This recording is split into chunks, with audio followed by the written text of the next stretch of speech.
Adegan bermula semasa Boboiboy Boy dan rakan-rakannya di sekolah.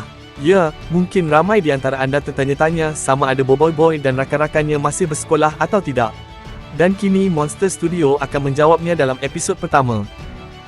Salah! Lagi dipersalahkan! Walaupun plot sekolah Boboiboy Boy masih sama di sini, terdapat perbezaan antara versi komik dan animasi, di mana dalam versi komik, Boboiboy Boy dan rakan-rakannya sering bersekolah seperti biasa, tetapi dalam versi animasi, Boboiboy Boy dan rakan-rakannya pergi ke kelas tambahan kebenaran.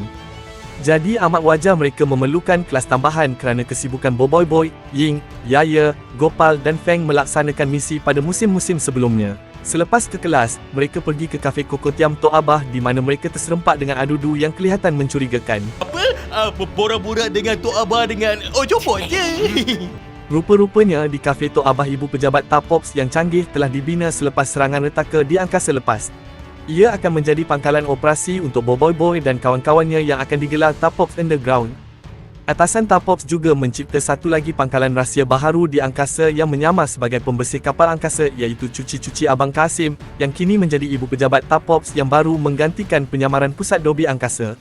Tapops sedang bersedia untuk membina semula organisasinya yang hancur selepas serangan rentaka dalam musim sebelumnya.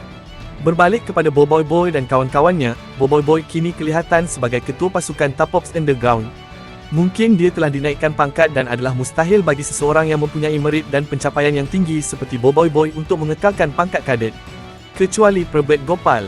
Di luar pejabat Tapops Underground, Adudu yang disangka telah berubah cub menculik Ochobot. Di dalam pejabat Tapops, signal amaran berbunyi jika ada power sfera dalam bahaya dan anggota Tapops ini terkejut bila ia menunjukkan Ochobot rupanya yang dalam bahaya. Mereka bergegas keluar dan pertarungan dengan Adudu tidak dapat dielakkan. Apa yang membuatkan kami berasa seronok apabila menonton pertarungan antara Boboiboy Boy Blast dan Adudu, kami dapat melihat bahawa Monster Studio telah membuat peningkatan yang sangat baik dalam sudut kamera di mana pertarungan dipersembahkan kepada kami bukan hanya dalam satu perspektif tetapi dari banyak sudut pertarungan.